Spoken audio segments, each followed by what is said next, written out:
My son just graduated high school, and we were paying so he could go on a road trip with his friends. He was supposed to go Wednesday, but my wife's mother and father got in a car accident. They live in another state, so we had to drive about 4 hours. My wife was a wreck and wasn't in the position to drive since her dad was critical. He pulled through, luckily. We have 2 other kids, 11 and 7. We can't leave them at home alone, and we couldn't find a sitter to watch them on such short notice. We even tried our neighbors, but he couldn't do it. So that left us 18 years old. He was pissed, to put it mildly, but did it. I told him we would make it up to him, and if he could ask if his friend could move it back a week. They sadly couldn't. We were gone for 2 days. He pulled, though. My wife stayed, and I headed back. I paid him to watch the kids, and went to talk to him about getting him on the trip. It was supposed to be 2 weeks, and they should just be a state over. He blows up about ruining his trip, and there is no point going, even though it should still be 12 days of the trip. He called up a jerk and locked himself in his room. I need another opinion, since this was an emergency, and he doesn't seem to care that his grandparents almost passed. Relevant comments. Somebody said, if your son had already left for the trip, what would you have done with your 2 kids? Original poster replied, I have no idea. My wife couldn't watch them. She was a wreck, and I barely slept the whole time since I was handling that hospital and other paperwork. Maybe stick them in the hospital room, which would be a horrible opinion for everyone. I definitely don't want them to see grandpa, grandma like that, and their mom having a breakdown.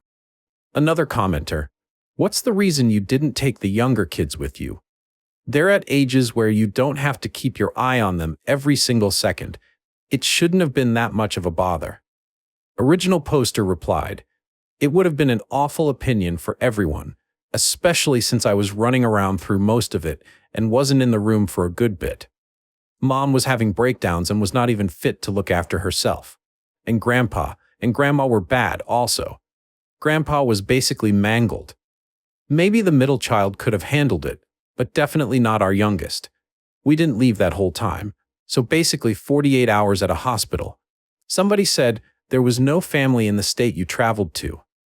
Original poster replied, no, my wife is a single child, and my family is in another state, someone asked, and no friends to help you. Original poster replied, my closest friend I did call, but they are on vacation. Usually the babysitter couldn't. Backup was a no too. Everyone we called for an emergency wasn't available. That's why I even asked my neighbor. We have a good relationship, but it was a no from him. Our last emergency person is the grandparents. Another commenter said, I feel like this is a rock and a hard place situation where I have a hard time calling you an a-hole, even though I'm leaning that way. Is this recent? Like as of today, is much of the trip remaining? Because I do think you should continue to encourage him to go. Get him a plane ticket to meet up or drive him there yourself. Add in some money for an extra excursion for everyone. Whatever it is, as long as they didn't replace him and now don't have room for him. He's understandably upset, and he's only going to blame you even more if he misses entirely, even if some of that would be his own fault. Paying him for the days he babysat doesn't fully make him whole in this situation. You need to do what you promised and make it up to him. Original poster replied, there are 12 days left. I gave him the option to get on a plane or grab a cab, which I will pay for both, but he won't talk to me. Edit. Well, he called his mom. Let's say it didn't end well. He did basically say the same thing he said to me. Wife had a breakdown on the phone with him. She sent him the injuries and pictures of grandpa, grandma. He finally came out of his room and told me he isn't going to go on the trip and the plane tickets aren't needed. Talked to my wife. Never heard her that mad. Son confirmed what happened. He started yelling at her the moment the call started, and she lost her crap when he called her selfish.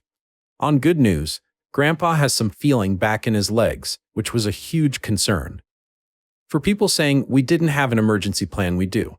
First, my closest friend, vacation, main babysitter, not available, backup babysitter, not available, last resort, grandparents, hospital. We tried to find someone, so we even asked our neighbor, whom I have a good relationship with. This will be my last update. I had a conversation with my son about everything. Mom and him will have a conversation when she calms down. His friends are not a state over. They are about 2 down at this point and going to Mexico. They will probably get to the border tonight. They were supposed to be going to California. He had his passport and everything ready. This is a damn mess. I haven't informed my wife yet and will wait until she is calmer. I'll leave off with I hope none of you ever have to deal with a situation like this. And please remember, your parents are human. Update. Saved in pull push. Thank you to the people who reached out and asked how we were doing. I informed my wife about him going to Mexico and not California last night. It was over FaceTime, and after a long conversation, we agreed she was too emotional to deal with the situation, and that I will handle it while she focuses on her parents. I got the full story from my son first. The original plan was to go to California, but it changed to Mexico. He knew we wouldn't pay for a trip out of the country, so he lied. When the emergency happened, he realized that if he missed the leave date, he wouldn't be able to join without us knowing. He lied. I am furious. He was using our money for a trip and lying to our faces. So he is paying back every dime that we gave him for the trip. He already gave us $2,000, but the rest will have to come from his paychecks since he already spent it. Next was a long conversation about if he wants to be in this family. He is 18. He can leave. But if he wants to be in the family, he has to give, not just take from everyone else. We aren't required to do crap at this point, but we love him, so we do. He can't be lying to our faces and screaming at people when their parents are in bad shape. He admits he was upset and went too far, especially with his mom, and when she sent those pictures sunk in how bad the situation was, not thrilled she did that. It was then sunk in that his grandparents could have passed. He apologized to his mom and me, and she apologized for her breakdown on the phone. We are going to book family therapy, since our trust that our son has been destroyed, and it will help with the whole event. I don't regret not taking the younger kids to the ICU. It's an awful place, and would be awful for them, and seeing my wife having her breakdowns. On good news, Grandpa was moved to a normal room, unsure when he will be released, but it's a long recovery for him. Also, no, he didn't cause the accident. It was on her highway, and a weaving car hit them. We think we will move down to the grandparents' home to help them, but it is uncertain at the moment. So, me and my wife have a 5-year-old son. Our group of friends is mostly couples with kids, as we are nearing our 40s, and so a lot of our meetings with friends now include meeting up as entire families, kids included. This can sometimes mean a lot of adults and a lot of kids. One person in this group, Emma, a fake name, used to be my roommate in college. She was married and has her own kids, and we hang out with her and her husband sometimes in a group setting, but rarely on our own. Emma also tends to run late, often. This is all relevant to the story. As our son is an only child, we sometimes worry that he wouldn't really learn to share or get along with other kids. To prevent this, and while I love spending time with him, I would sometimes preemptively nudge him to engage with other kids when we are in public playgrounds or at the beach or the pool. To that end, when I buy him a water pistol or a radio-controlled car or the like, I'd often just buy 2 or 3. I'd get to the playground and play with him, and when another kid would show interest in the toys, I'd just go, "Oh, you want to play with us?" and hand him the remote or the pistol or whatever, thus getting the kids to play. This works great quite often, and I have a generally good relationship with the parents in our neighborhood. This is also relevant. One day, like a year back, me and my wife were planning on taking our kid to the pool. I packed my large bag of pool toys. Emma texts me. Her husband is away that day, and she's looking for something to do with the kids. I talk to my wife and tell Emma we're going to our local pool, and she's welcome to join us, but we're planning on heading there early, so she can just join us whenever. We arrive at the pool pretty early and get a really good spot poolside, right by the shallows. I grab some water pistols and me and my kids start playing world domination. I am trying to take over the world and can only be stopped through the power of water pistols. It's a whole thing. Kids love it. Soon another kid is there. It's a kid from my son's kindergarten class. He's there with his mom. He is, of course, welcome to join us. We know the family, The mom and my wife are pretty friendly, and our kids play together often. So my wife says she wants to go for a swim, and the kid's mom says she wants to join her and asks me if I'm okay watching the kids. I say sure, since by this point the kids are blasting each other with water pistols and I'm just chillin' poolside, just occasionally having to call out, "Oh no, my plans for world domination ruined," because sometimes that's just what parenting is. Then Emma and her kids show up. She is really happy to see me, and I give out toys to her kids. All is going well. Then my son's friend runs up and asks for some other toy, and I go sure thing and hand it to him. Emma goes, "Oh my God, so cute, he looks just like you." I laugh and say, "Okay, cool, but this isn't my kid." Now, in her defense, the kid does look kinda like me, making this kinda hilarious. When my wife and the kid's mom come back, I tell them this story. They also find it hilarious. We all have a friendly chuckle, but think little of it. Fast forward to a few months ago. I haven't seen Emma in a while. We were at a friend's group gathering, and it was a good time all around. When we're about to call it a day, me and Emma are at the entrance. She's grabbing her stuff, and I'm on my second trip from the car, kids' toys, kids' clothes, dirty dishes, Tupperware with leftovers I want, etc. And I call out to Emma's husband, "Hey, can you call my wife and kid over? Just make sure it's actually my kid and not some random kid who kinda looks like me." I think it's a hilarious callback. He seems confused and kinda angry. He asks what the hell I'm talking about. Why would he call a random kid? I'm also confused, so I tell him the pool story. He doesn't laugh. Emma doesn't laugh either. The entire thing now feels kinda awkward. I awkwardly say goodbye, go grab my wife and kid myself, and we leave.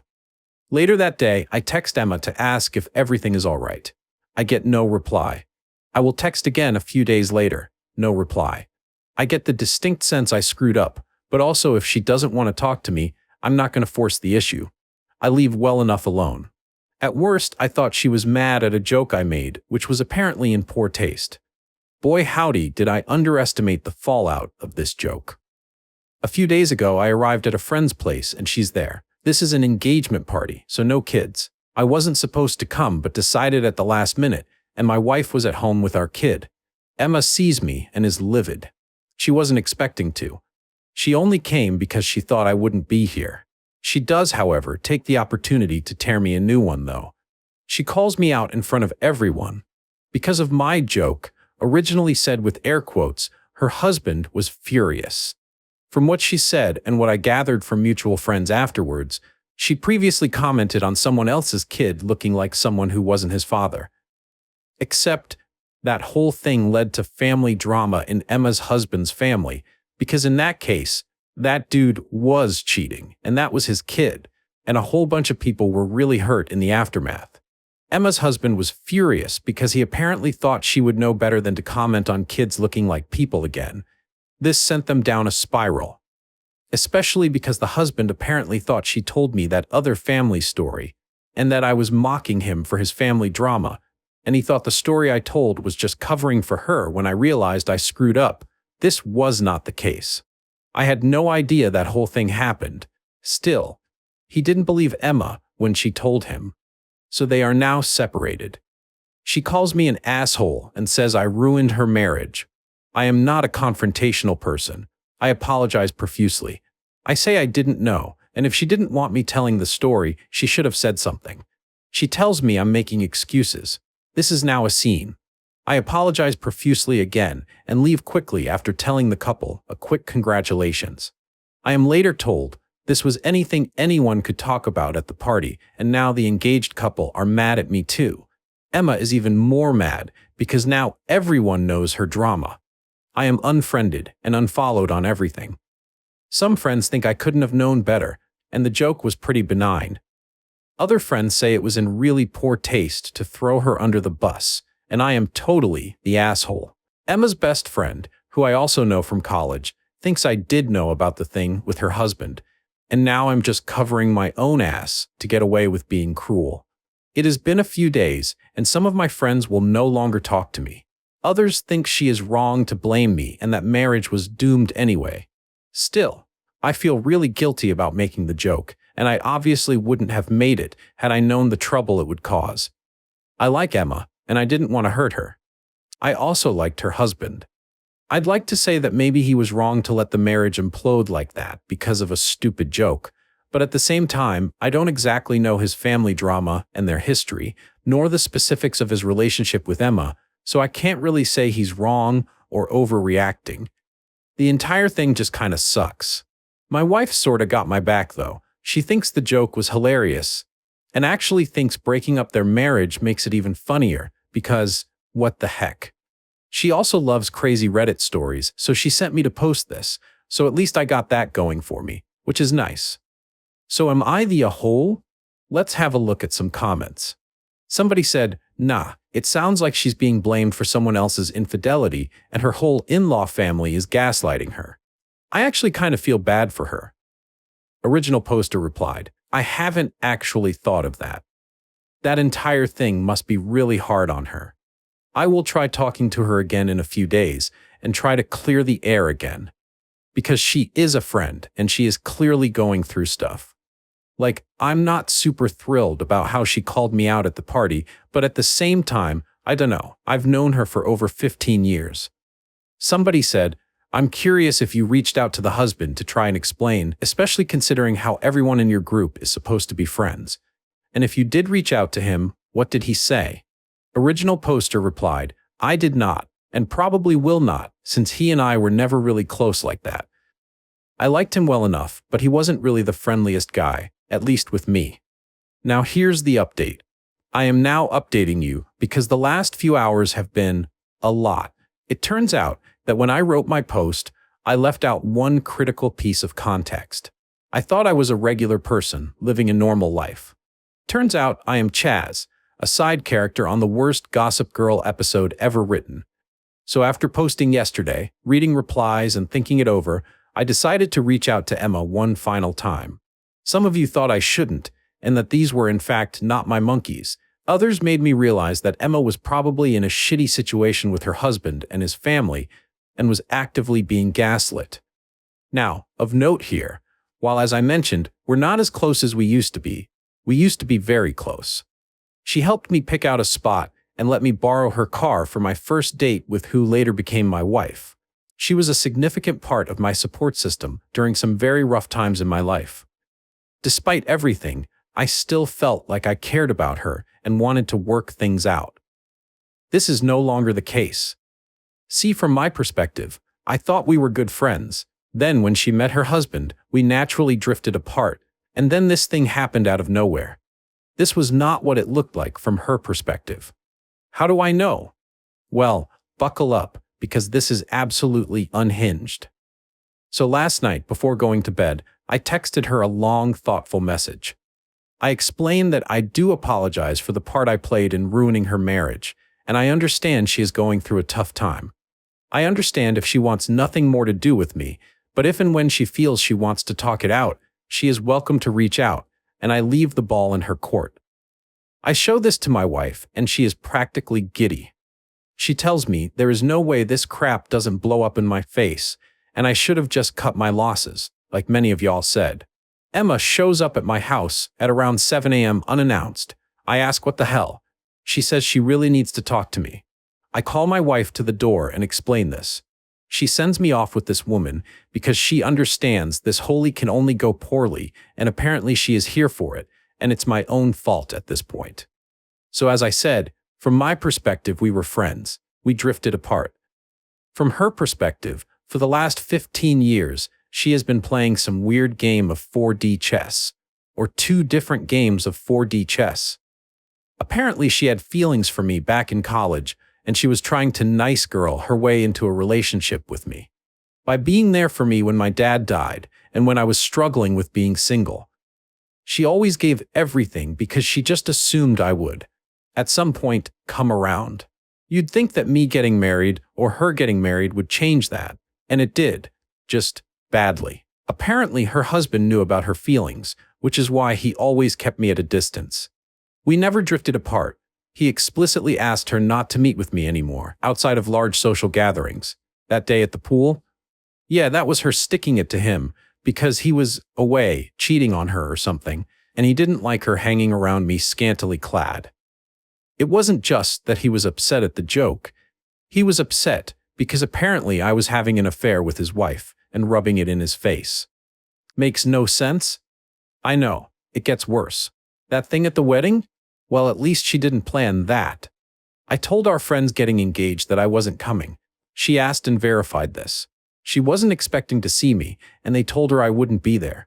But once I showed up, she decided to exploit it.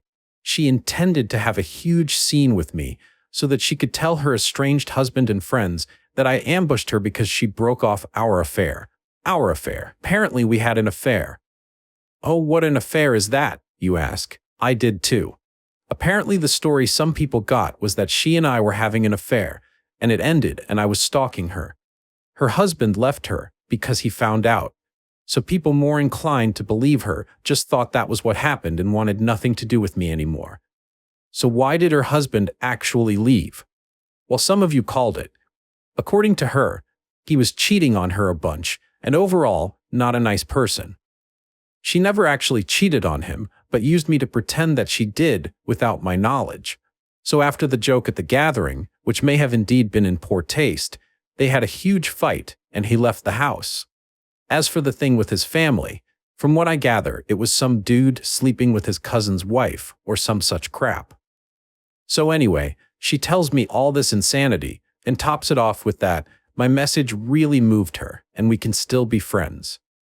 The reason she rushed to show up at 7 a.m., my message made her realize I am actually the only one who really cares about her and everyone else in her life is fake and doesn't really care.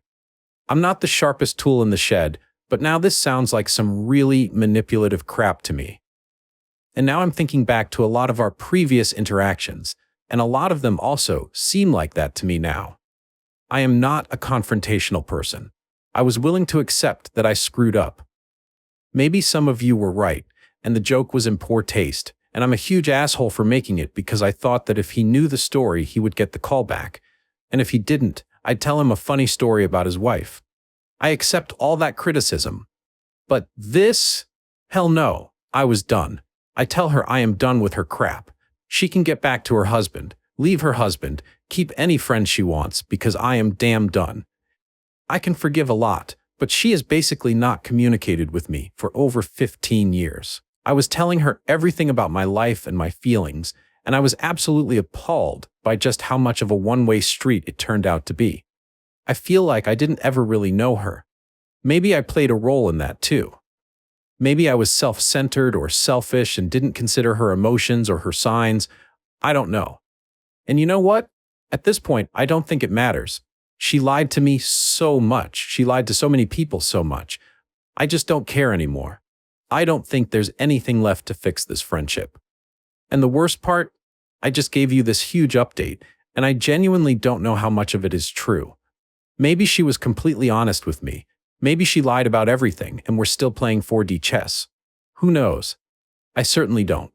And that, more than anything, is why this friendship is over. Because even if I could forgive everything, I can never really trust her. So that's that. There will probably not be any more updates because this was meant to be a light-hearted post, and it turned out into a total cluster freak, and I'm just so tired and so sad. I'm sorry if this wasn't as readable or as coherent as my previous post. This just happened, and I am just exhausted. My wife has been very supportive, though I assume at some point I'm due some well-earned "I told you so's." She knows there wasn't an affair and certainly no stalking. And most of my friends probably know that too.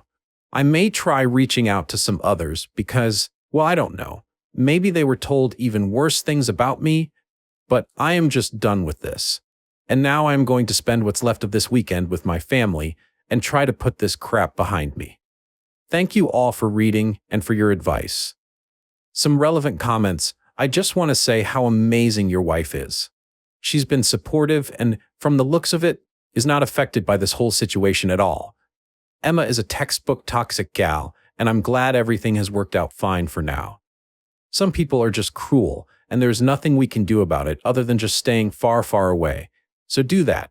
Stay far away and live your best life with your girlfriend. She is a rare one.